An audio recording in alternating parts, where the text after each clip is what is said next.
Puji nama Tuhan. Shalom murid-muridnya Tuhan. Sekali lagi shalom. Yang di rumah shalom. Apa kabarnya pada pagi hari ini saudara? Luar biasa, amin. Saya mau lihat tangan-tangan yang diberkati oleh Tuhan. Haleluya. Mari kita sama-sama bangkit berdiri dalam hadirat Tuhan Bapak Ibu.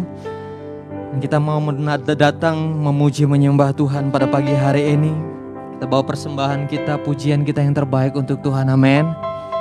Mari kita bersatu di dalam doa. Segala puji syukur kami naikkan kepadamu Bapa yang baik. Terima kasih Tuhan Yesus. Buat hari ini Tuhan kami ada sebagaimana kami ada. Itu semua karena kasih dan anugerah-Mu. Dan pagi hari ini Tuhan kami datang melayani Tuhan di tempat ini. Kami bawa korban syukur kami yang terbaik hanya untuk Tuhan, Raja di atas segala raja. Terima kasih. Ini hati kami Tuhan. Ini hidup kami dan kami siap menyembah Tuhan. Haleluya. Amin. Silakan duduk kembali dalam hadirat Tuhan saudaraku. Sama-sama kita naikkan pujian ini kepada Tuhan pagi hari ini.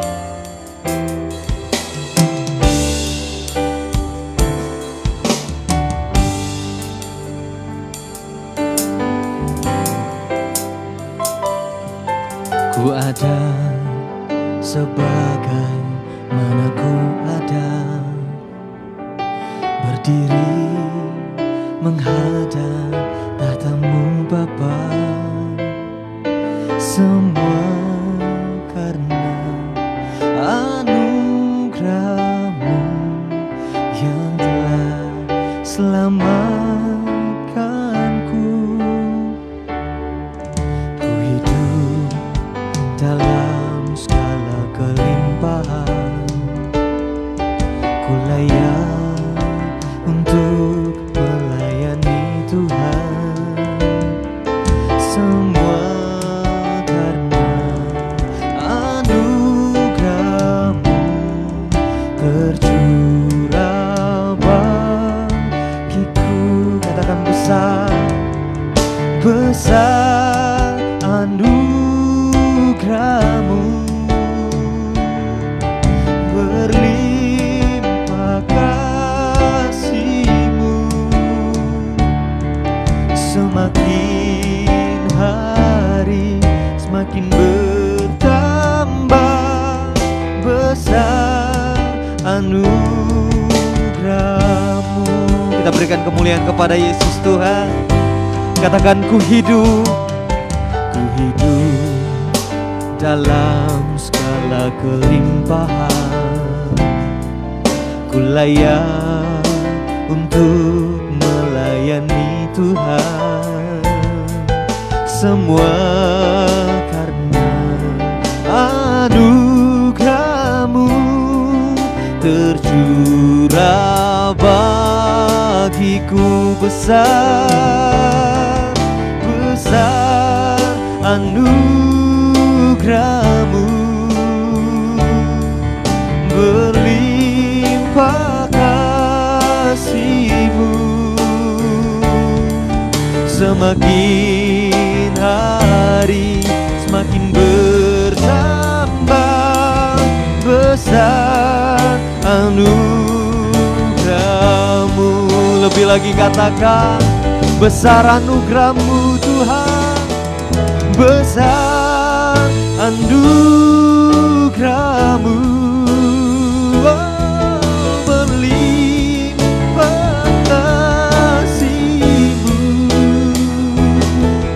Semakin hari semakin bertambah besar anugerah, besar anugerah-Mu, besar anugerah-Mu, berlimpah. Kau sungguh baik Tuhan.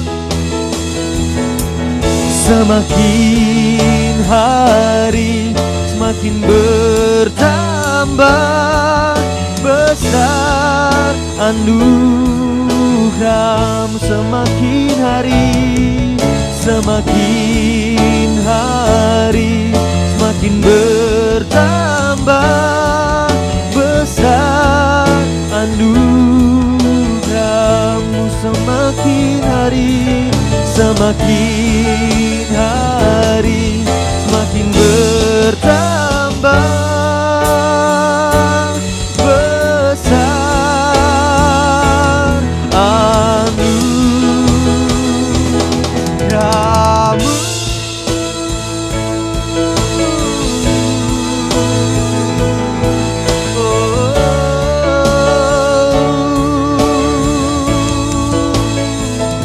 Kita sembah Dia Raja di atas segala raja pagi hari ini, saudara. Bawa persembahan kita yang terbaik, bawa pujian kita yang terbaik untuk Tuhan pagi hari ini. Kau yang layak disembah Tuhan. Rancanganmu, perbuatanmu hebat. Yesus kau besar, Yesus kau besar Tuhan. Kau layak terima segala sembah, Kau layak terima segala pujianku, Kau layak terima segala puji.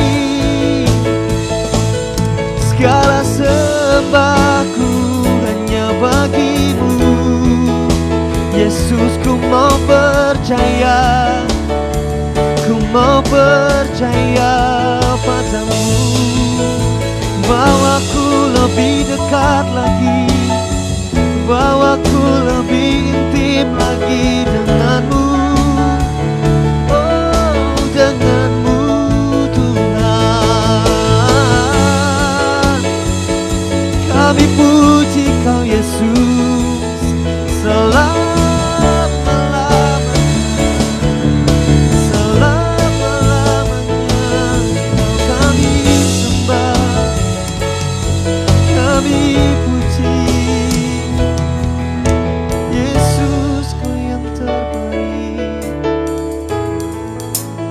Kami mau terus percaya, kami mau terus berharap padamu, kami mau terus mengandalkanmu, terus melibatkanmu, terus membawamu dalam hidup kami. Ini hati kami, ini jiwa kami mau menyembahmu, mau memujimu Yesus.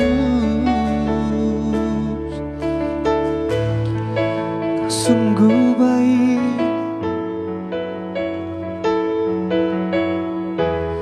sujud di altarnya, ku bawa hidupku, ku terima anugerahnya. Dia ampuniku dan bebaskanku, Dia ubah hidupku, barui hatiku. Sesuatu terjadi saat datang di altarnya.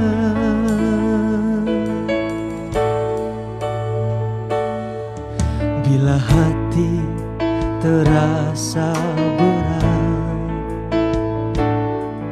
tak seorang pun mengerti bebanku. Ku tanya Yesus, apa yang harus ku buat? Dia berfirman, mari datanglah. Dia selalu pedulikan aku. Ku datang Yesus, Dia pikul segala bebanku. Sujud di altarnya, ku bawa hidup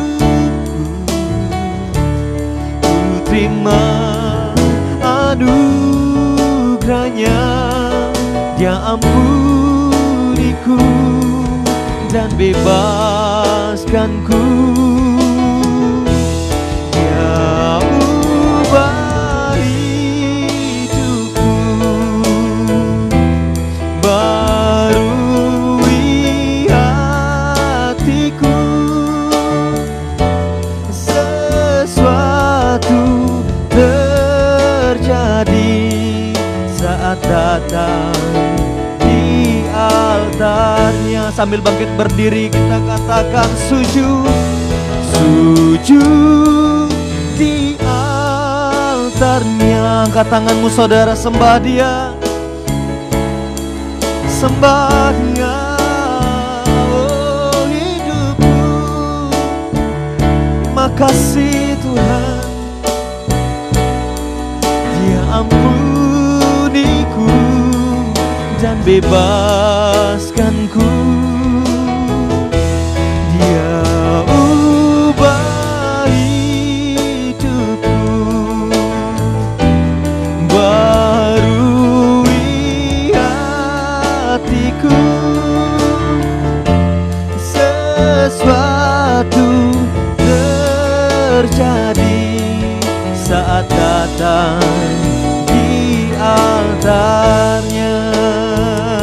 Sujud, sujud. Mari pagi hari nyanyi dari hatimu yang terbaik untuk Tuhan, saudara. Apapun pergumulanmu, bawa kepada Tuhan pagi hari ini. Ucapkan syukur kepada Tuhan sebab Dia baik, Dia setia. Dia tidak pernah meninggalkan saudara dan saya. Angkat sembahmu kepada Tuhan pagi hari ini. Jesus, thank you Jesus, thank you Lord Jesus.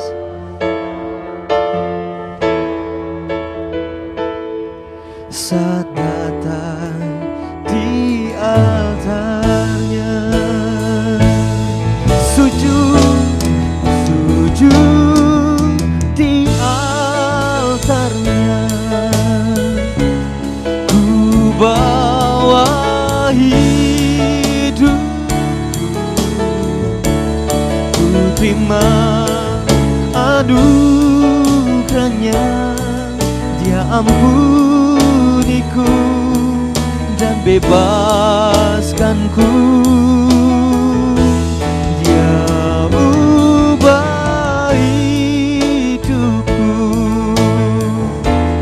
barui hatiku. Sesuatu terjadi saat datang di altarnya. Katakan pemulihan terjadi, pemulihan terjadi, mujizat terjadi, mujizat terjadi, kesembuhan terjadi, kesembuhan terjadi saat datang di altarnya.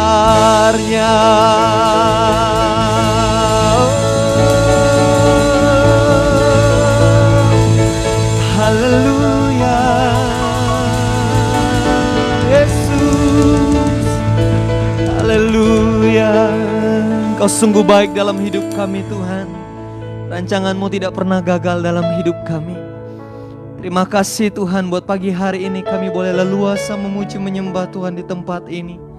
Ini hati kami, pikiran kami, Engkau Tuhan yang menyelidikinya. Engkau Tuhan yang mengetahui segala sesuatu sebab tidak ada yang tersembunyi di hadapan-Mu. Tuhan terima kasih buat pagi hari ini. Sebentar kami akan memberikan persembahan kami. Tuhan memberkati setiap tangan-tangan yang memberi. Dan kami percaya Tuhan kasih setia-Mu tidak pernah gagal dalam hidup kami. Terima kasih. Kami beri dengan sukacita dan tulus hati. Haleluya. Amin. Silakan duduk kembali dalam hadirat Tuhan, saudara.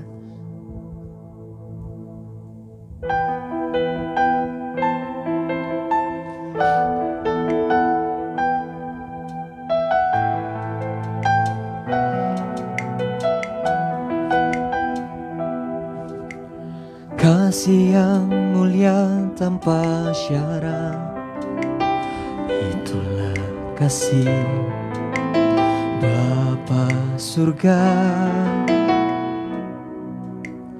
Relakan Yesus yang dikasihinya bayar dosa, gantikan kita.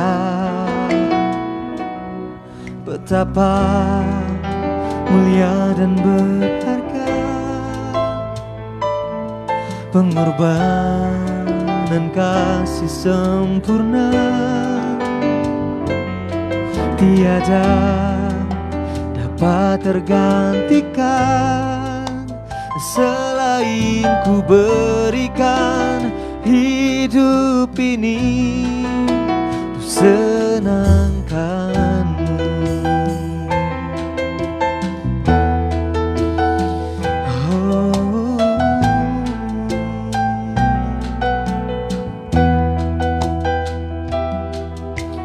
Kasih yang terimaku apa adanya, itulah kasih Bapa surga. Relakan Yesus yang dikasihinya bayar dosa, gantikan kita. Oh, betapa mulia dan berharga pengorbanan kasih sempurna. Tiada dapat tergantikan selain ku berikan hidup ini. Betapa mulia dan berharga pengorbanan kasih sempurna. Tiada dapat tergantikan selain ku berikan hidup ini senangkanmu. Sama-sama kita bangkit berdiri dalam hadirat Tuhan. Oh, betapa mulia dan berharga pengorbanan kasih sempurna. Tiada dapat tergantikan selain ku berikan hidup ini senangkanmu.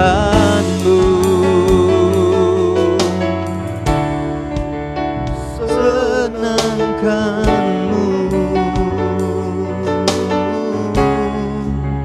senangkanmu. Bersama-sama kita mengangkat kita di hadapan Tuhan. Bapa di surga, kami mengucap syukur kepadamu. Terima kasih untuk hari yang kau berikan ini buat kami semua ya Allah. Kami bersyukur buat anugerah yang besar kau berikan buat kami. Sampai hari ini Engkau terus membimbing kami, memelihara kami, menolong kami, melepaskan kami dan memulihkan kami ya Tuhan. Tiada habis-habisnya kebaikan demi kebaikan. Perbuatan-perbuatan yang dahsyat kau nyatakan dalam kehidupan kami ya Tuhan. Ajar kami untuk bisa memahami semua yang terjadi dalam kehidupan kami ini Tuhan. Untuk melihat dari perspektif darimu ya sendiri ya Allah. Cara pandangmu ya Tuhan dalam kehidupan kami ya Bapa. Ajar kami untuk mengetahui kehendak-Mu lebih dalam lagi. Dan hari ini kami mau mendengarkan firman-Mu. Berbicaralah kepada kami ya Tuhan. Berilah kepada kami ya Roh Kudus pewahyuan, hikmat, penerangan daripada-Mu. Supaya kami boleh mengerti firman-Mu ini ya Allah. Dan biarlah kami mau membuka hati kami, pikiran kami kepada Engkau saja ya Tuhan. Untuk mendengarkan isi hati-Mu lebih lagi. Terima kasih Tuhan Yesus, kami ucap syukur buat segala kasih, pengorbanan, keselamatan sudah Tuhan berikan buat kami semua. Dan kami siap untuk mendengar firman Tuhan.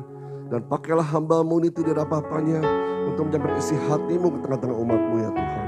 Di dalam namamu Yesus kami berdoa dan mengucap syukur. Haleluya. Mari sama-sama katakan amin. Silakan kembali Bapak kasih Tuhan Yesus. Shalom. Apa kabar saudara? Haleluya. Hari-hari ini kita harus semakin giat, semakin semangat, semakin terus menyala-nyala di hadapan Tuhan. Amin saudara ya. Karena kita tahu keadaan bukan semakin baik hari-hari ini. Bahkan sudah dikatakan juga menjelang akhir zaman ini keadaan dunia ini semakin tidak menentu. Nah tapi anak-anak Tuhan juga jangan hidupnya tidak menentu juga saudara ya. Jangan mengikuti perkembangan zaman yang tidak menentu. Jadi kita tidak menentu. Justru kita anak-anak Tuhan ini harus hidupnya imannya semakin kuat. Bertumbuh di dalam Tuhan dan jangan loyo saudara. Amin ya. Ya kita tahu keadaan ini amat sukar untuk kita hadapi hari-hari ini. Tapi kita harus banyak mengucap syukur kepada Tuhan. Dan sebelumnya saya mau menyapa juga buat sahabat-sahabat kita yang beribadah secara online di rumah masing-masing. Tetap kuat juga, tetap semangat juga dalam beribadah. Amin. Haleluya. Kita lanjutkan lagi firman Tuhan yang kita sampaikan bulan ini mengenai kuasa berjaga-jaga dan berdoa. Kalau minggu lalu kita sudah melihat bagaimana teladan dari Tuhan Yesus sendiri dalam mengikuti kehendak Tuhan, kehendak Bapa di surga, ya. Dia tahu bahwa dirinya akan mengalami siksaan yang amat berat, penderitaan yang amat berat, ya. Menjelang dia akan disalibkan, malam itu dia berdoa kepada Tuhan, kepada Bapa di surga. Dan kita sudah pelajari 3 kali dia berdoa kepada Tuhan, kepada Bapa di surga. Dan selalu doanya dia menyerahkan segala sesuatunya kepada kehendak Allah Bapa di surga yang terbaik dalam kehidupan dia. Memang ada permintaan darinya, permintaan dari Tuhan Yesus. Kalau bisa cawan ini lalu daripadaku Tuhan. Tapi kalau aku harus meminumnya, itu pun juga terjadi sesuai dengan kehendak Bapa. Seringkali kita berdoa kepada Tuhan, kita maksa sama Tuhan, benar ya? Kita maksa Tuhan, kehendakku yang terjadi Tuhan. Karena aku lebih tahu the best dalam kehidupanku Tuhan. Ya. Tapi kita gak tahu apa yang akan kita hadapi ke depan nanti. Tetapi Bapa di surga lebih tahu dan lebih melihatnya secara terbuka. Karena dia apa? Punya pandangannya secara menyeluruh dan tidak sempit seperti kita. Kalau kita mungkin hanya pandangnya ke depan, lurus yang ada di depan kita aja. Mungkin hanya sampai di tembok di depan kita itu saudara. Ya. Atau ke samping kiri ke kanan. Tapi kita tidak tahu selebihnya apa lagi yang ada di depan. Tetapi Bapa di surga lebih tahu lagi secara menyeluruh pandangannya yang akan terjadi di kehidupan kita. Dan dia mempersiapkan kita saudara. Karena kita gak tahu sama apa kehendak Bapa di surga. Tapi kita berpikir kehendakku lah Tuhan yang pasti bagus. Ini loh Tuhan jawab aja deh. Susah amat sih Tuhan jawabnya gitu. Kita kan ngotot seperti itu saudara ya. Ngotot sama Tuhannya seperti itu. Tapi gak tahu. Kalau di depan itu ternyata banyak halangan rintangan kalau kita meminta ini dan meminta itu tanpa Tuhan turut campur tangan di dalamnya. Kita pikir baik tapi ternyata di depan-depan itu malah celaka saudara. Makanya Tuhan Yesus ajarkan kepada kita, ayo dalam berdoa kita menyerahkan kepada Tuhan. Dan dalam segala keadaan Tuhan Yesus tahu dia akan mengalami siksaan yang berat. Karena itu apa? Dia terus berdoa, bukan artinya akhirnya ya sudahlah terjadilah gitu, bukan. Tapi tetap berdoa. Bahkan ketika dia mendapati murid-murid yang sedang tidak berdoa lagi tidur, diminta sama mereka berjaga-jagalah dan berdoa. Inilah pesan Tuhan buat murid-murid Tuhan, termasuk juga buat kita saudara. Ya, itu pelajaran minggu lalu kita belajar seperti itu. Nah sekarang kita kan belajar mengapa kita harus berjaga-jaga dan berdoa. Ada 5 poin, tapi pada hari ini saya akan membahas 2 poin saja saudara ya. Nah yang pertama, karena Tuhan Yesus memerintahkan seperti itu. Kita diminta untuk berjaga-jaga dan berdoa. Di tengah-tengah kondisi di Taman Getsemani di mana Tuhan Yesus sedang bergumul, ya. Dia lagi berdoa, lalu dia lihat lagi muridnya bagaimana keadaannya. Ternyata lagi tidur. Dia berdoa lagi. Lihat lagi muridnya tidur lagi saudara. Akhirnya sudahlah. Sudah diberitahu seperti itu tapi mereka masih tidur. Dan mereka tidak tahu apa yang akan terjadi saudara. Tetapi Tuhan perintah kepada murid-murid jelas untuk selalu berjaga-jaga dan berdoa. Itu tertulis dalam Matius 26 dan ayat 41 saudara. Berjaga-jagalah dan berdoalah supaya kamu jangan jatuh ke dalam pencobaan. Roh memang penurut tetapi daging lemah. Roh itu penurut tetapi daging ini lemah. Daging ini kadang-kadang terbatas kekuatannya. Tidak bisa mengimbangi kemampuan roh kita, saudara. Roh kita mau ikut Tuhan, tapi daging ini mau ikut dunia. Ya, roh ini maunya berdoa, tapi daging ini lebih senang nonton TV. Ya, lebih sering nonton sinetron. Atau hari-hari ini lebih sering nonton TikTok atau YouTube, saudara. Ya. Atau sudah malam nih, maunya berdoa tapi keburu ngantuk. Ya saudara, jadi itu yang terjadi dalam kedagingan kita. Dan Tuhan sudah peringatkan bahwa roh ini memang penurut. Tapi dagingmu ini lemah, makanya harus ditundukkan. Itu diajar tuh menurut sama roh saudara ya. Jadi kata-kata berjaga-jagalah dan berdoa ini Tuhan berikan kepada murid-muridnya. Siapa murid-muridnya? 12 murid itu jelas. Dan juga kita. Benar gak? Ya. Kita adalah murid-murid Yesus dan kita bahwa kata ini bukan kata-kata nasihat, bukan kata-kata himbauan, bukan pesan-pesan asal-asal saja. Ya jaga-jagalah, doalah gitu. Enggak. Tapi ini kalimat-kalimat perintah. Perintah yang harus dilakukan terus-menerus dan harus aktif dilakukan tanpa henti.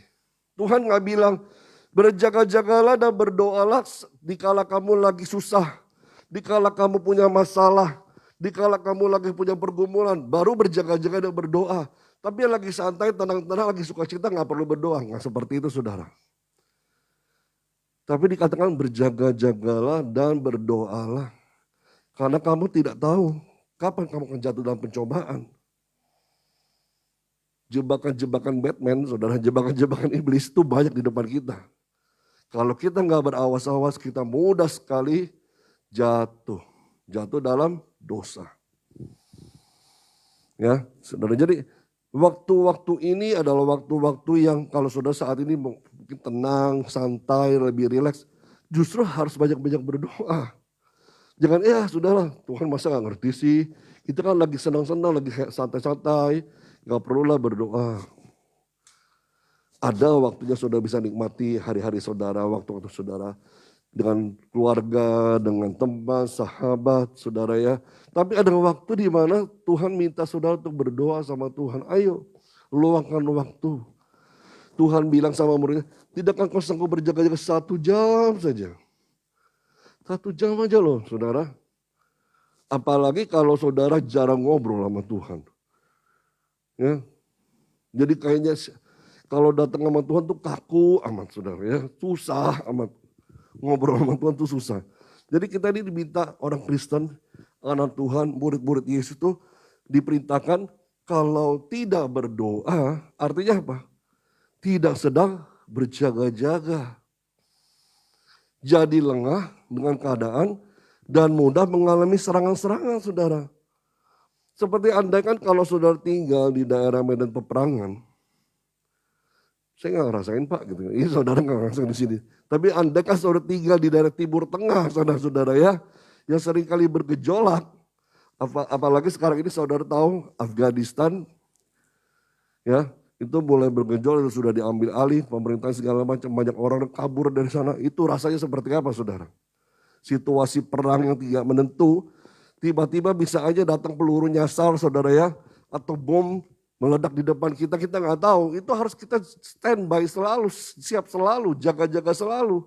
Nah kalau kita lengah, maunya santai terus, tiduran terus, kita kan bakal lewat saudara.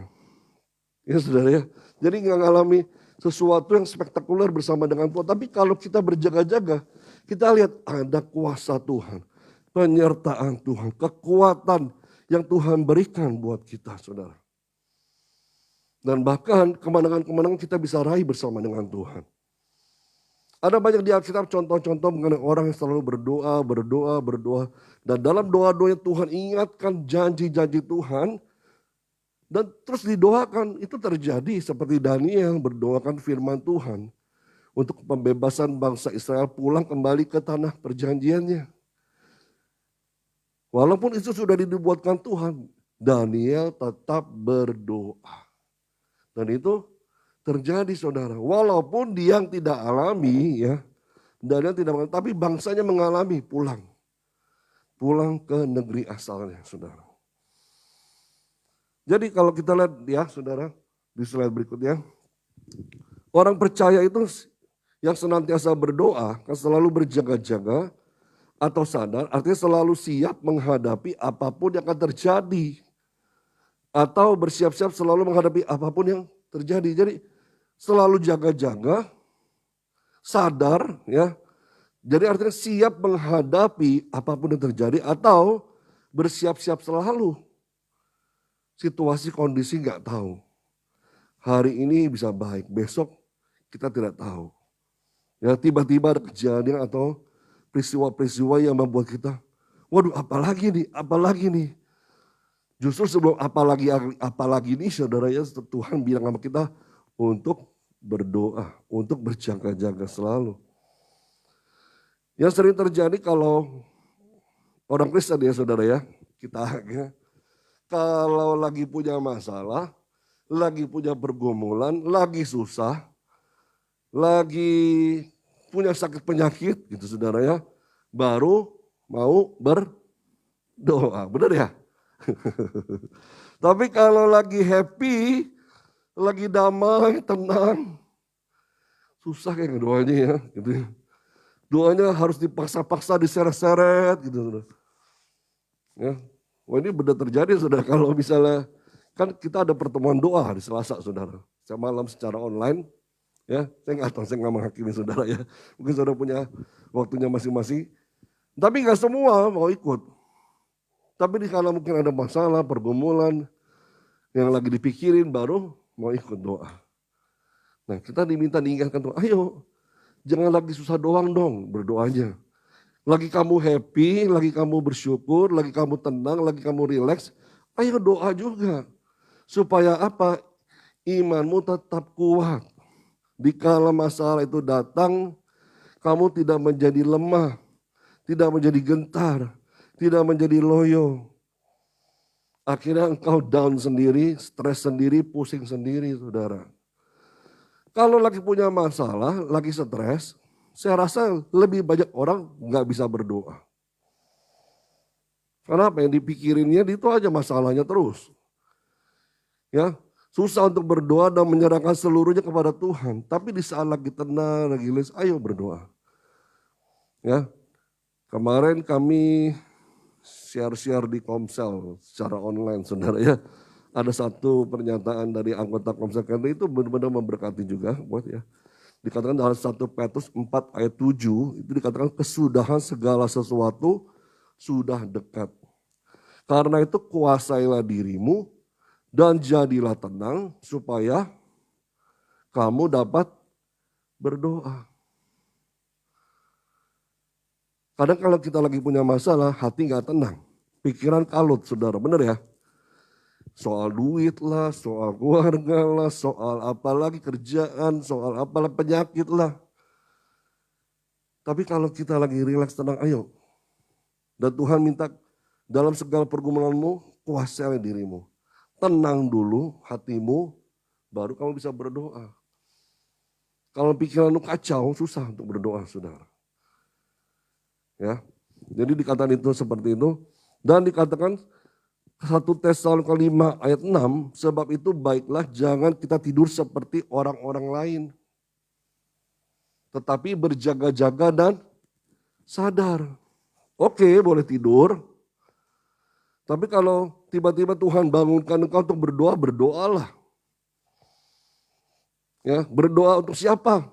Situasi keadaan boleh. Orang tertentu Tuhan ingatkan boleh. Doakan saudara. Ini pesan Rasul Paulus kepada jemaat di Tesalonika. Nah, kalau kita lihat dalam perjanjian lama ada 2 nabi yang Tuhan ajarkan untuk menjadi penjaga dalam berdoa, saudara. Ya, itu Nabi Yeskiel. Tuh, saudara bisa lihat ayatnya itu ya. Di pasal 3 ayat 16 sampai 21. Di situ Tuhan bilang, aku jadikan engkau sebagai penjaga bagi kaum Israel. Bagi bangsa Israel.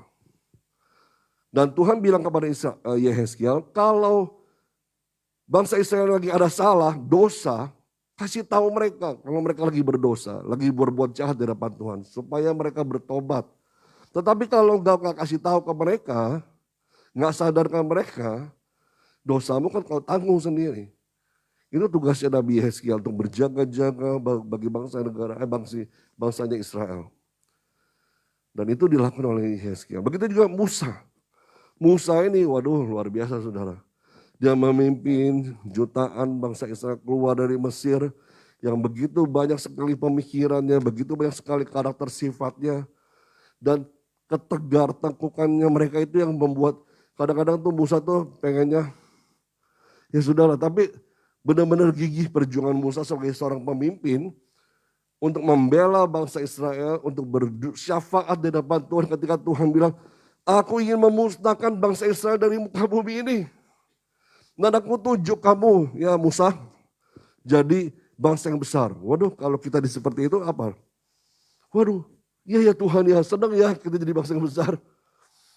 Ganti posisinya Israel gitu kan. Tapi enggak dilakukan oleh Musa tuh saudara. Dikala Tuhan berfirman seperti itu, dia malah berdoa pada Tuhan.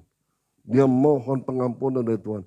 40 hari, 40 malam dia berdoa, puasa di hadapan Tuhan supaya Tuhan jangan musnahkan bangsa Israel. Tetapi di samping itu dia juga marah kepada bangsa Israel dan menyuruh mereka bertobat. Karena ketegar-tekukan mereka. Pandangan, sikap, hati, karakter, respon mereka dalam menghadapi setiap keadaan-keadaan di padang gurun yang mereka lewati bisa membuat gagal masuk dalam tanah perjanjian, saudara. Tetapi ada seorang yang bernama Musa yang berdoa, bersyafaat bagi Tuhan untuk bangsanya Israel supaya bisa masuk ke dalam tanah Kanaan tersebut. Saya nggak tahu saudara, di keluargamu, apakah hanya engkau sendiri orang Kristen, anak Tuhan, bersyafaatlah bagi keluargamu. Supaya Tuhan bela, Tuhan selamatkan keluargamu. Ya saudara ya, jadi jangan berhenti berdoa sampai Tuhan nyatakan keselamatan terjadi. Saya ini mungkin juga udah hampir-hampir menyerah saudara dalam berdoa buat keluarga saya waktu itu. Saya bertobat, waktu saya kuliah. Dan saya pengen janji Tuhan kalau ada satu anggota keluarga bertobat maka seluruh isi rumahmu kan diselamatkan. Itu saya doakan terus dari kuliah sampai saya menikah, sampai saya kerja, saya menikah, sampai saya punya anak. Itu saya terus doakan. Dan akhirnya saya lihat satu persatu anggota keluarga saya diselamatkan Tuhan. Dan yang terakhir adalah mama saya sendiri. Entah caranya bagaimana saya nggak tahu ya. Mungkin caranya, aduh kok caranya seperti ini ya, sampai gini. Ya itu memang caranya Tuhan supaya mama saya bertobat. Mama saya terima Yesus. Nah itu, tapi apa, di balik semua itu saya bisa mengucap syukur, oh benar ya, doa-doa saya ini gak sia-sia. Jadi doa ini ada wujudnya. Kapan ya Pak, ya saya udah doakan juga buat keluarga saya. Tunggu waktunya Tuhan, asal kamu tetap tekun berdoa. Tetap tekun bersyafaat di hadapan Tuhan untuk membela keluargamu. Membawanya di hadapan Tuhan supaya mereka juga mengenal keselamatan dari Allah. Amin saudara. Jadi jangan henti-hentinya berdoa. Nah, hal yang kedua yang kita bisa belajar, mengapa kita harus berjaga-jaga dan berdoa supaya kita menang atas pencobaan-pencobaan yang datang dalam kehidupan kita, saudara. Tentunya kita semua umat Tuhan ya pasti ya mau menang, benar gak? Mau menang dalam atas masalah-masalah yang kita hadapi. Yang gak ada yang mau kalah kan, masalah sama masalah kalah, sama pergumulan kalah. Karena itu Tuhan pesan sama kita semua untuk berjaga-jaga dan berdoa. Karena berjaga-jaga dan berdoa ini berkaitan erat dengan kemenangan yang akan kita hadapi dalam menghadapi pencobaan-pencobaan. Tetapi kalau saudara teledor, saudara lalai, ya, nggak berjaga-jaga dan berdoa, kemenangan itu kan nggak bisa saudara raih bersama dengan Tuhan. Saya melihat dari perjanjian lama, perjanjian baru, ya perjanjian lama khususnya saudara ya. Bagaimana raja-raja Israel itu ketika mereka berdoa pada Tuhan. Terutama Daud ya saudara ya. Belajar dari Daud. Ketika dia terus berdoa sama Tuhan, Tuhan memberikan kemenangan-kemenangan bersama dengan dia. Tetapi ada kalanya di kala Daud lalai yang seharusnya dia pergi berperang. Atau kita bisa ambil analogi yang pergi berdoa di hadapan Tuhan. Dia malah santai di rumahnya. Akhirnya jatuh dalam dosa. Ketika ada penyertaan Tuhan, kuasa Tuhan, kasih Tuhan, karunia Tuhan menyertai kita. Tenanglah kita. Kenapa? Ada Tuhan yang menyertai kita. Itu menjadi kekuatan buat kita. Tetapi dikala engkau lalai, musuh-musuh itu bisa datang tanpa kita tidak duga-duga, saudara. Ya, entah timbul masalah inilah, itulah, inilah yang kita nggak pernah pikirkan. Tiba-tiba muncul, saudara. Tadinya baik-baik aja loh, gitu ya. Saya sama suami istri baik-baik aja. Tapi entah kenapa, nggak ada satu hal jadi ribut gitu loh. Itu nggak pernah kita pikirin gitu loh. Nggak, tadinya baik-baik aja loh. Tiba-tiba anak saya begini, aduh. Ada aja. Ya. Wah tadinya kami fine-fine soal keuangan. Tapi kenapa ya kok tiba-tiba bisa mengalami kerugian yang besar dan segala macam. Sampai akhirnya kami harus berhutang. Nah itu bisa muncul seperti itu. Kalau kita nggak berjaga-jaga dan bersiap-siap dan berdoa, saudara. Kalamin itu, iman kita langsung drop down. Ya, jadi kalau kita tahu nih, ini pencobaan-pencobaan yang datang dalam bentuk penderitaan, salah satu bentuknya ada penderitaan yang diwujudkan oleh si iblis. Dia tahu situasi-situasi kita yang lagi lemah, kapan ini, kapan. Dan kalau kita nggak selalu standby, nggak selalu siap, kita menjadi orang yang kalah. Zaman dulu, ya saudara, saya bilang zaman dulu, orang dikejar-kejar karena imannya. Dianiaya, dibakar, ditangkap, ya, lalu diadu sama singa, dibakar hidup-hidup, saudara. Itu perjuangan orang zaman dahulu kala untuk dalam imannya kepada Kristus. Supaya mereka murtad. Supaya mereka jauh dari Tuhan. Supaya mereka menyangka Kristus. Benar ya? Tapi sekarang nggak usah hadapin itu saudara ya. Ditinggal pacar, sudah mau murtad, marah sama Tuhan, ya kan? Nggak dapat berkat,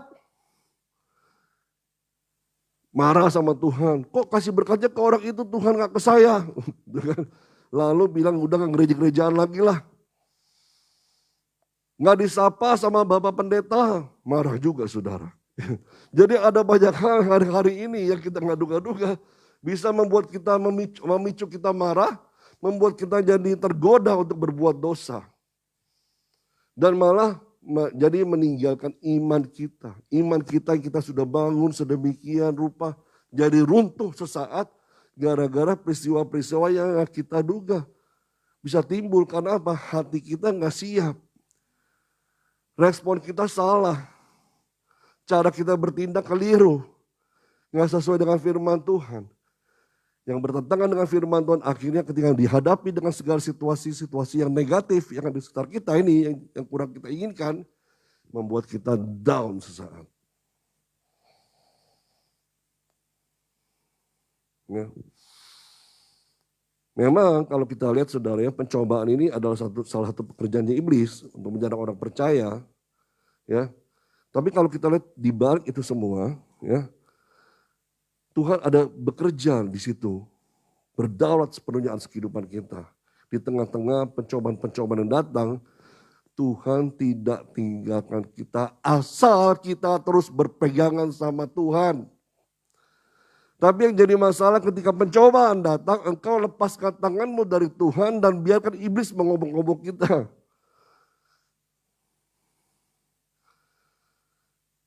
Ya saudara ya. Jadi entah itu apa caranya yang benar-benar nyatakah. Secara okultisme lah, kuasa-kuasa gelapan itu nyatakah. Ataupun yang tidak nyata, samar-samar seperti kecurangan, penipuan, atau kemalingan, atau mungkin kematian, sakit penyakit, itu bisa datang saudara dan menyerang kita, membuat kita iman kita drop. Tapi kalau kita tetap berpegang sama Tuhan, kita tahu melalui semua ini Tuhan ada bersama dengan saya. Tuhan tetap memberikan saya kekuatan untuk melewati semua ini. Dan saya percaya di balik semua ini ada maksud dan kehendak Tuhan buat saya. Mungkin juga buat keluarga saya. Nah itu saudara. Tapi kalau kita menghadapi itu tanpa berpegang dengan Tuhan, kita jadi iman kita kendor, gak percaya Tuhan, gak Tuhan-Tuhanan lagi deh. Itu kalau sudah seperti itu, yang terjadi kita kalah saudara. Ya, di 1 Petrus 5 ayat 9 sampai dengan 10, coba kita lihat di slide berikutnya. Dikatakan, mari sama-sama kita baca yuk. 1, 2, 3. Lawanlah dia dengan iman yang teguh, sebab kamu tahu bahwa semua saudaramu di seluruh dunia menanggung penderitaan yang sama. Dan Allah, sumber segala kasih karunia yang telah memanggil kamu dalam Kristus kepada kemuliaannya yang kekal, akan melengkapi, meneguhkan, menguatkan, dan mengokohkan kamu sesudah kamu menderita seketika lamanya. Jadi saudara tahu, bukan saudara sendiri yang mengalami yang namanya penderitaan. Bukan saudara sendiri yang mengalami namanya pencobaan. Mengalami masalah bukan saudara sendiri. Sepertinya kalau saudara mengalami penderitaan atau masalah, saudara rasa, aduh sengsara banget gua hidupnya gitu ya. Sengsara banget hidup saya nih, kok orang lain gak pasti mengalami seperti ini. Saudara gak tahu, semua orang ngalamin saudara. Memang yang terjadi itu beda-beda. Peristiwa-peristiwa yang terjadi itu berbeda-beda satu dengan yang lainnya. Karena Tuhan juga tahu kekuatan kita, kemampuan kita, saudara. Ya saudara ya. Dan itu dikatakan apa jadi? Lawanlah dia dengan iman yang teguh. Bukan iman yang memble saudara. Bukan iman yang kendor. Tapi iman yang teguh. Semua orang ngalamin. Jadi kita sama-sama berjuang nih. Ya, supaya kamu menang. Dan Allah sumber segala kasih karunia yang telah memanggil kamu dan Kristus kepada kemuliaannya akan melengkapi kita. Meneguhkan kita, menguatkan kita, mengokohkan kita. Bahkan sesudah kita mengalami penderitaan juga Tuhan terus kuatkan hati dan teguhkan kita semua saudara. Jadi saudara di akhir zaman ini kita lihat banyak orang-orang Kristen yang mulai jatuh imannya. Mulai murtad. Di masa-masa pandemi ini sakit penyakit lah. Pekerjaan usahanya berkurang, keuntungannya drop saudara. Membuat orang imannya jadi runtuh. Ya, karena itu dikatakan, ini memang sesuai dengan Alkitab di 1 Tesalonika 2 ayat 3, itu dikatakan seperti itu. Pada hari-hari Tuhan, pada hari-hari terakhir, akhir-akhir zaman ini, banyak orang akan menjadi murtad. Jauh dari Tuhan. Karena itu kita diminta untuk terus berjaga-jaga dan berdoa. Slide berikutnya lagi kita lihat. Ya. Pencobaan atau penderitaan jika mungkin dihindari, tapi jika tidak mungkin maka harus dihadapi. Hadapi pencobaan penderitaan bersama dengan Tuhan, saudara. Jangan sendiri. Jangan sendiri. Hadapi bersama dengan Tuhan. Jangan sendiri. Saudara bilang, saya sendiri aja deh, lagi berteduh sendirian sama Tuhan. Ada saudara-saudaramu yang lain yang mau berdoa bagimu, tapi nggak tahu apa yang harus doakan. Karena itu datanglah, ikutlah bersekutu bersama-sama dengan saudara-saudara seiman di dalam kelompok-kelompok sel. di dalam persekutuan doa, untuk sama-sama dibantu, didukung dalam doa. Saya melihat waktu kita sama-sama berdoa gitu ya, hari Selasa itu kita sama-sama berkumpul dalam berdoa secara online, ada banyak hal-hal yang kita doakan, baik pribadi maupun secara umum. Dan kami juga melihat banyak jawaban-jawaban dari doa-doa yang kami doakan, saudara. Itu terjadi. Jadi saya ada kuasa doa di saat kita berdoa dengan sungguh-sungguh di hadapan Tuhan. Apapun masalahmu kita doakan. Gumulkan sama-sama. Bukan jadi bahan gunjingan atau bahan omongan atau gosip sudah. Tapi didoakan di hadapan Tuhan. Nah mari saudara sama-sama saya ajak saudara kalau punya waktu, ayo sama-sama berdoa. Ya, berdoa bersama-sama hari Selasa setiap malam jam 19.30. Nggak lama-lama saudara, sekitar 1 jaman lah kita berdoa. Ya, nah itu. Kemudian kita juga lihat bahwa Rasul Petrus sendiri mengajarkan kepada murid-muridnya, ya, atau kepada jemaat-jemaatnya, bagaimana dalam menghadapi penderitaan. Dalam 1 Petrus 4 ayat 1 dan 2, ya, di situ dikatakan sebelum kita menghadapi penderitaan, yang apa yang harus disiapkan? Yang harus disiapkan adalah cara kita berpikir. Supaya dapat berespon dan bertindak yang benar dalam menghadapi setiap penderitaan yang datang atau pencobaan yang datang dalam kehidupan kita. Kalau kita cara pikir yang disiapkan, kita langsung nuduh Tuhan itu jahat. Bahkan Tuhan itu gak ada kali, Tuhan itu gak peduli kali. Nah itu kan cara berpikir yang salah, respon yang salah. Bahkan dalam ayat 12 dan 13-nya dikatakan dalam pasal yang sama saudara, penderitaan yang datang dalam kehidupan kita itu, Rasul Petrus katakan seperti kemuliaan Tuhan yang datang dalam kehidupan kita. Apa Tuhan sedang mau memuliakan kita, mengangkat kita ke level berikutnya lagi. Ujian datang ya untuk membuat kita terus naik tingkat dalam level kerohanian kita. Diajar untuk tetap bisa bersyukur dalam segala hal, baik suka maupun duka. Tetap bisa bersuka cita di hadapan Tuhan dikala masa itu datang. Bukan malah merenggut, merenungi nasib, menganjurkan. Ada Tuhan bersama denganmu, saudara. Tapi engkau sering mengabaikan Dia. Sering mengabaikan Tuhan, padahal Tuhan ada bersama dengan kita. Jadi kita hadapi masalah datang, pencobaan datang, penderitaan datang dalam kehidupan kita dengan cara berpikir yang benar, melihat dari cara pandangnya Allah, perspektifnya Tuhan untuk melihat keseluruhan. Saat ini mungkin kau gak ngerti, tapi bilang sama Tuhan, Tuhan walaupun saat ini aku gak mengerti apa yang terjadi dalam kehidupanku, tapi aku percaya di balik semua ini Tuhan yang berdaulat, Tuhan yang berkuasa, dan Tuhan yang punya kendali. Biarlah kehendak-Mu saja yang terbaik terjadi dalam kehidupanku Tuhan. Amin saudara.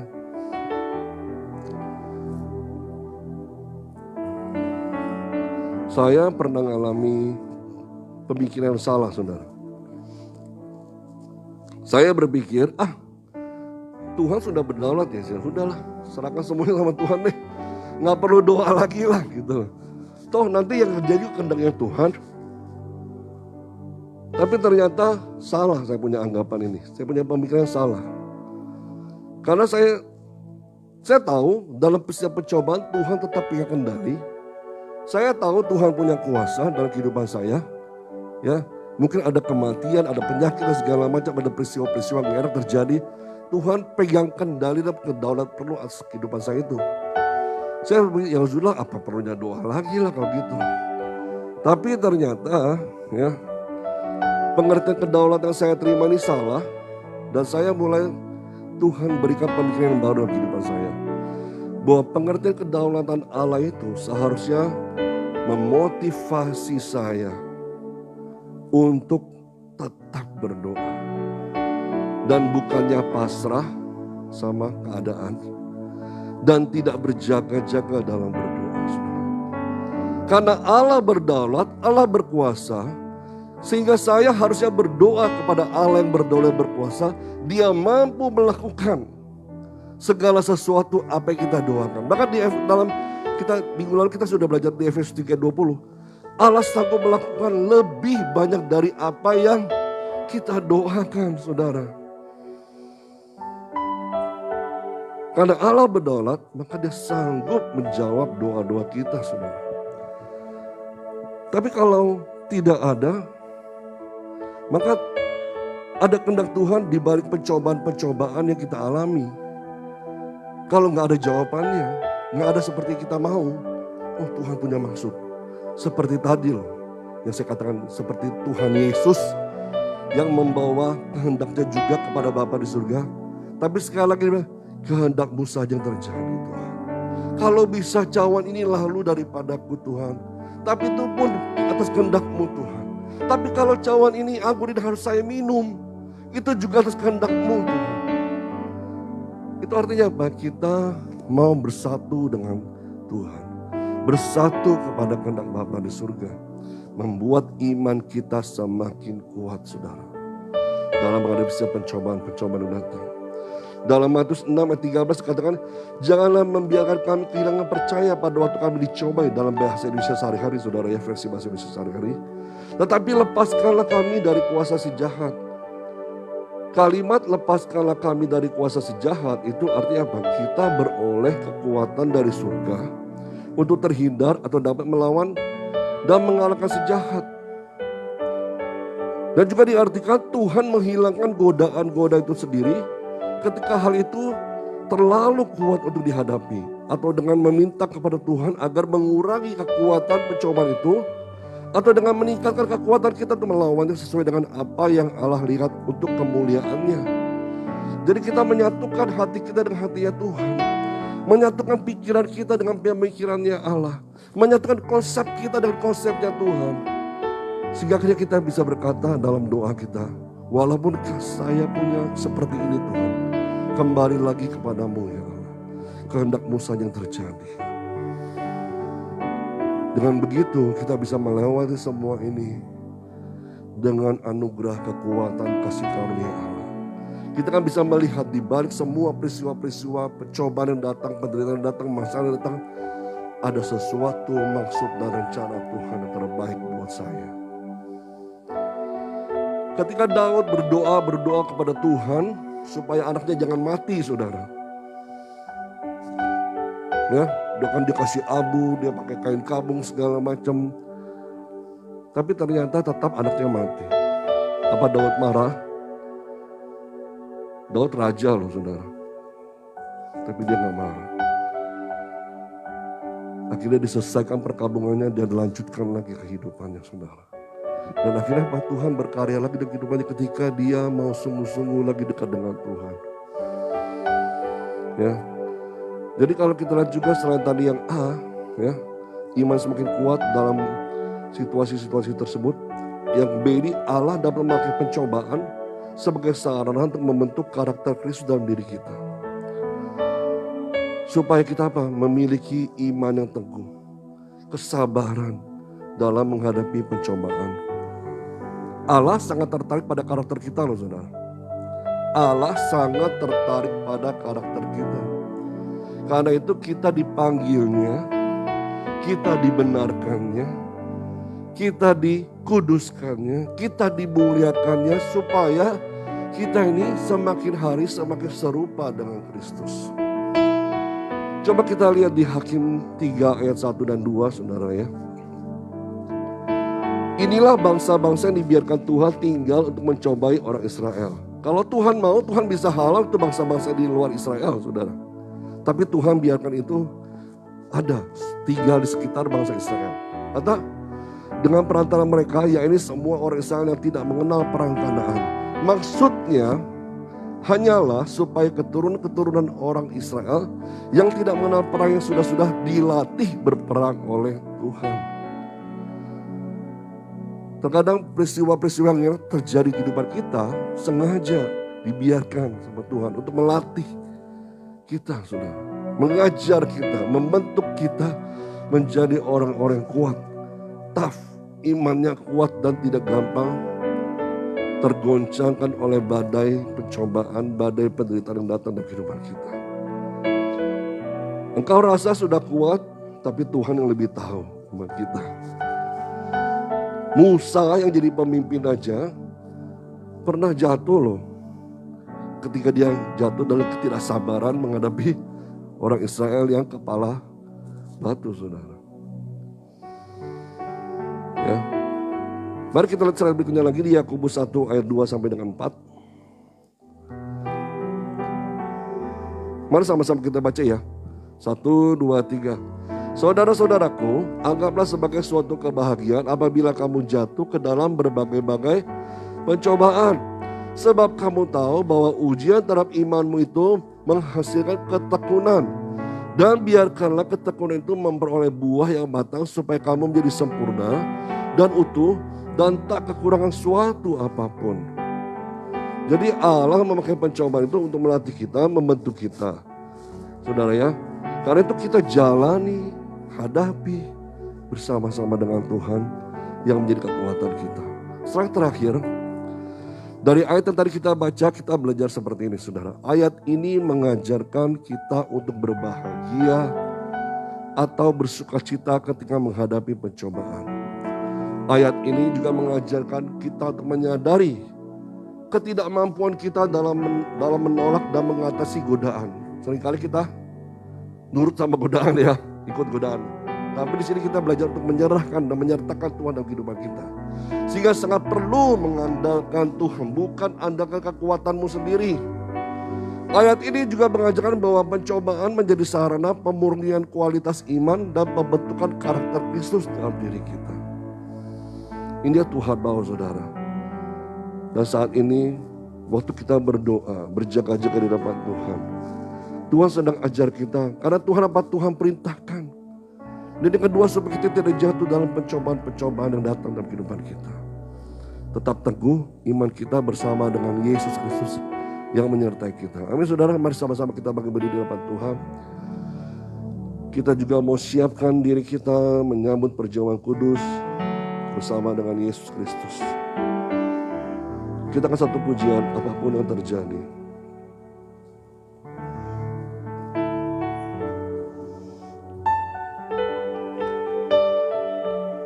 Haleluya. Apapun yang terjadi di dalam hidupku, selalu berkata, Tuhan Yesus baik dalam segala hal yang terjadi. Tetap ku berkata, Tuhan Yesus baik. apapun yang terjadi, Apapun yang terjadi di dalam hidupku, selalu ku berkata, Tuhan Yesus baik.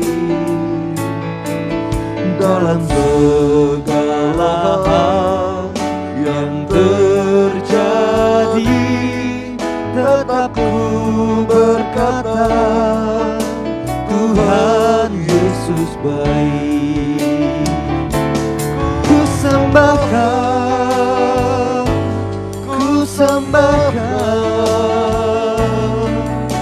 tak dapat ku membalas kasih-Mu. Ku sembahkan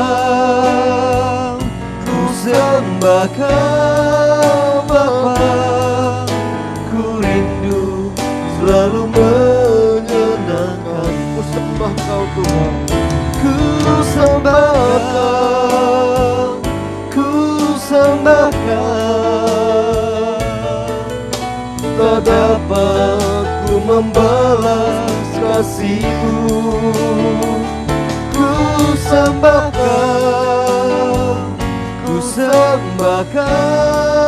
Bapa, ku rindu selalu menyenangkan-Mu. Terima kasih Tuhan. Untuk inilah kami diminta oleh Engkau untuk berjaga-jaga dan berdoa setiap waktu ya Allah. Karena ini perintah daripadamu. Dan juga kami harus bersiap-siap Tuhan menghadapi pencobaan-pencobaan yang datang. Kami tahu di balik semuanya itu Tuhan, apapun yang terjadi, kami tahu Tuhan tetap baik buat kami. Allah berdaulat penuh dalam kehidupan kami, berkuasa penuh dalam kehidupan kami, sehingga kami terus berdoa kepada-Mu ya Allah, dengan tidak jemu-jemunya ya Tuhan. Dan pada saat ini juga kami ingin bersatu dengan tubuh dan darah-Mu melalui perjamuan kudus ya Tuhan. Kuduskan roti dan anggur ini ya Tuhan, supaya kami juga layak menerima daripada-Mu ya Allah, bersatu di depan-Mu ya Tuhan. Seperti Engkau mengatakannya kepada para murid-murid-Mu ya Yesus. Mari sama-sama kita angkat roti di tangan kanan kita tinggi-tinggi, saudara kasih. Sebagaimana firman Tuhan mengatakan, sebab apa yang telah kuteruskan kepadamu, telah kuterima dari Tuhan, yaitu bahwa Tuhan Yesus pada malam waktu ia diserahkan, mengambil roti, dan sudah itu ia mengucap syukur atasnya. Lalu ia memecah-mecahkannya.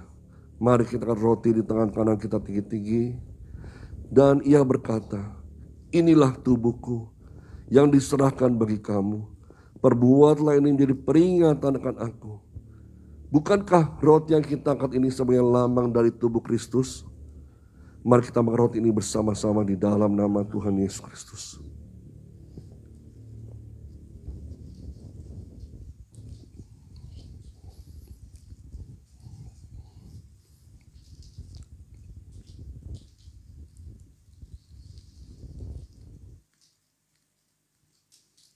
Mari kita juga mengangkat cawan anggur, saudara kasih. Demikian juga ia mengambil cawan sesudah makan. Lalu berkata, cawan ini adalah perjanjian baru yang dimeteraikan oleh darahku. Perbuatlah ini setiap kali kamu minumnya menjadi peringatan akan aku. Sebab setiap kali kamu makan roti ini dan minum cawan ini, kamu memberitakan kematian Tuhan sampai ia datang kembali. Bukankah cawan anggur ini yang kita angkat sebagai lambang dari darah Kristus? Mari kita minum anggur ini bersama-sama di dalam nama Yesus Kristus. Mari kita angkat pujian sekali lagi apapun yang terjadi dalam kehidupan kami. Apapun yang terjadi di dalam hidupku, selalu ku berkata, Tuhan Yesus baik. Dalam segala hal yang terjadi, tetap ku berkata, Tuhan Yesus baik. Ku sembah Kau Tuhan. Ku sembah Kau.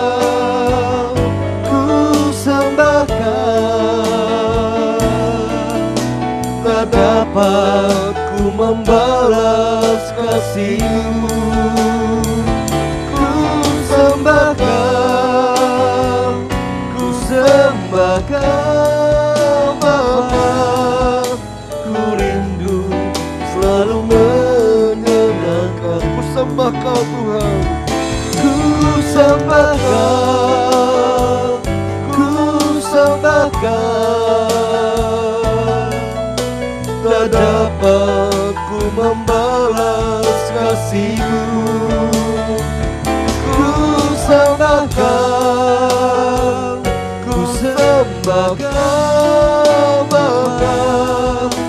Ku rindu selalu menyenangkan-Mu.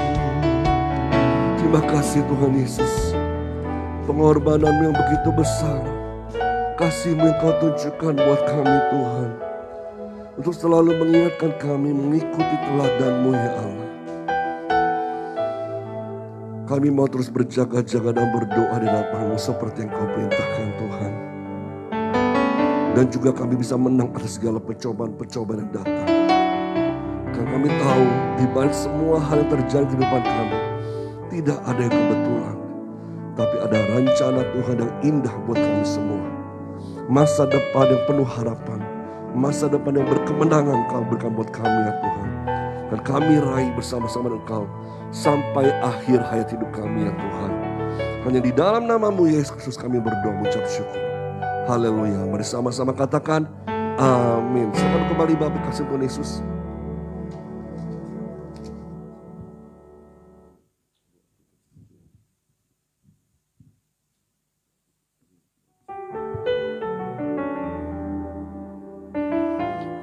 Puji nama Tuhan, saya percaya kita semua diberkati oleh firman Tuhan, amin.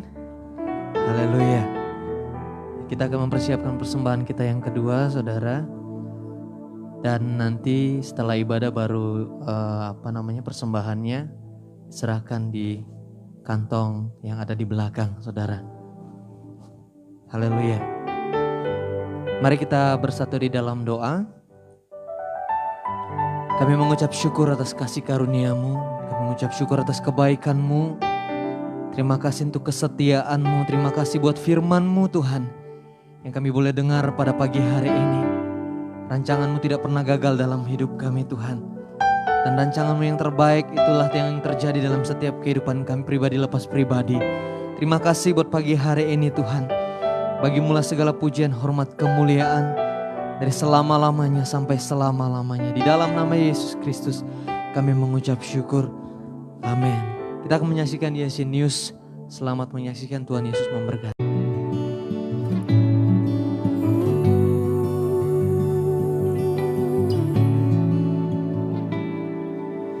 Kemanakah aku dapat pergi menjauhi rohmu yang suci, Kau sahabat, dan Kau dekat.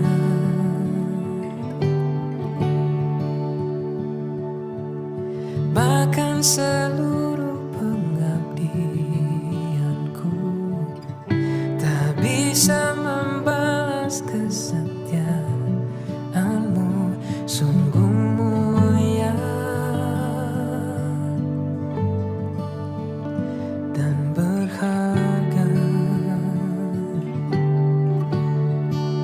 Sungguh besar pengorbanan-Mu bagiku, terlalu dalam untuk dimengerti. Sungguh besar, sungguh indah yang Kau pikirkan tentangku, tak terselami bagiku. Sungguh indah.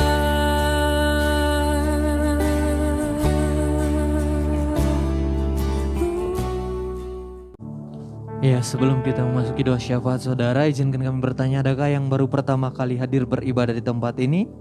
Puji nama Tuhan, ada 1 orang, ada 2 orang, ada 3 orang saudara.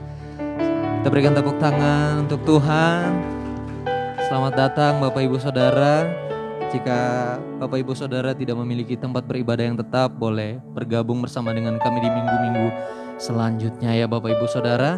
Connection card yang diberikan kepada Bapak Ibu Saudara diisi dengan lengkap. Nanti setelah ibadah selesai diserahkan di bagian pelayan Tuhan yang ada di belakang. Ya, mari kita bersatu di dalam doa. Kita bangkit berdiri bersama-sama, kita berdoa syafaat. Kami bersyukur kepada Tuhan, Kau baik dalam hidup kami.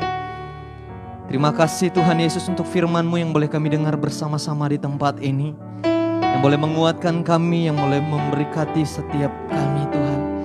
Dan kami mau terus berjalan bersama dengan Tuhan. Bapa, terima kasih. Berkati umat-Mu yang ada di tempat ini, yang selalu mengandalkan Tuhan. Karena kami percaya saat kami mengandalkan Tuhan, segala sesuatu itu mungkin. Dan segala sesuatu hal yang baik itu terjadi dalam setiap kehidupan kami. Terima kasih Bapa yang baik. Kami bersyukur kepadamu. Berkati umat-Mu Tuhan berlimpah-limpah di dalam segala hal. Kasih karunia-Mu Tuhan terus menyertai kami. Berikan roh kedewasaan untuk kami boleh mengenal Tuhan lebih lagi. dalam setiap kehidupan kami. Tuhan memberkati juga hamba-Mu, Bapak Gembala kami yang ada di tempat ini Tuhan, Pak Jo bersama dengan keluarga. Kiranya Tuhan memberkati berlimpah-limpah dalam segala hal. Memberkati dalam setiap pelayanan hamba-Mu, membuat dia menjadi naik dan bukan turun, menjadi kaya makin lama makin kaya, menjadi sangat kaya dalam segala hal. Tuhan terima kasih, kami percaya rancangan-Mu yang terbaik terjadi atas hamba-Mu di tempat ini. Kami minta juga jiwa-jiwa yang ada di Serdam ini, dari barat, timur, selatan, utara Tuhan. Kami minta, kami perintahkan biarlah jiwa-jiwa itu Tuhan datang di tempat ini mencari Tuhan, mencari wajah-Mu ya Tuhan. Dan mereka boleh mengalami Tuhan di dalam setiap kehidupan mereka. Mulai dari tempat ini Tuhan, sampai di rumah mereka, dimanapun mereka berada, ada hadirat Tuhan yang menyertai mereka. Tuhan terima kasih, berkati kota kami Pontianak Tuhan. Berkati tanahnya, udaranya, airnya, pendidikan, kesehatan, hasil bumi, hasil lautnya. Pemerintahannya dari yang tertinggi sampai yang terendah Tuhan memberkati berlimpah-limpah di dalam nama Yesus Tuhan. Juga bangsa kami yang besar Tuhan memberkati. Tuhan ampuni setiap bangsa kami, para aparatur negara, bahkan masyarakat yang mungkin jauh daripada kebenaran. Tuhan ampuni kami, ampuni seluruh masyarakatnya ya Tuhan, yang mungkin jauh daripada Tuhan. Biarlah hati kami Tuhan boleh mengenal pribadi-Mu lewat hamba-hamba-Mu yang ada di bangsa kami, lewat hamba-hamba-Mu Tuhan yang ada di negeri ini, sehingga mereka boleh mengenal kasih Tuhan, mereka boleh mengenal Injil kebenaran firman Tuhan lewat hamba-hamba-Mu Tuhan, sehingga bangsa kami Tuhan hanya bertekuk lutut kepadamu. Tuhan terima kasih buat pagi hari ini. Kami percaya rancangan-Mu yang terbaik atas bangsa kami, atas kota kami itu terjadi saat ini di dalam nama Yesus Tuhan. Terima kasih Bapa yang baik. Kami bersyukur kalau sebentar kami akan pulang Tuhan. Kami rindu menerima berkat daripada Tuhan. Bersama-sama kita angkat tangan kita saudara. Kita akan terima berkat daripada Tuhan. Terima kasih Bapa di surga, kasih rahmat-Mu yang luar biasa Kau berikan pada hari ini kepada kami semua. Kami percaya kami telah terima yang terbaik dari-Mu ya Allah. Kasih-Mu, kemurahan-Mu, karunia-Mu, penyertaan-Mu buat kami semua. Kau berkati setiap keluarga-keluarga, Kau berkati setiap pribadi-pribadi yang bekerja, yang berusaha, yang sekolah, kuliah. Kau berkati semua dengan berkat dan tuntunan yang luar biasa kepada mereka ya Bapa. Dan biar Kau jadikan setiap umat-Mu di tempat ini umat yang selalu berjaga-jaga dan berdoa di hadapan-Mu Tuhan. Sehingga mereka punya iman yang kuat, iman yang teguh dan tidak tergoyahkan bersama dengan Engkau ya Allah. Dan biarlah mereka menjadi imamat yang rajani, umat yang kudus kepunyaan Allah, yang telah dipanggil dari kerajaan gelap kepada kerajaan terang Tuhan, untuk memberitakan perbuatan-perbuatan Allah yang dahsyat yang luar biasa dimanapun mereka berada ya Bapa.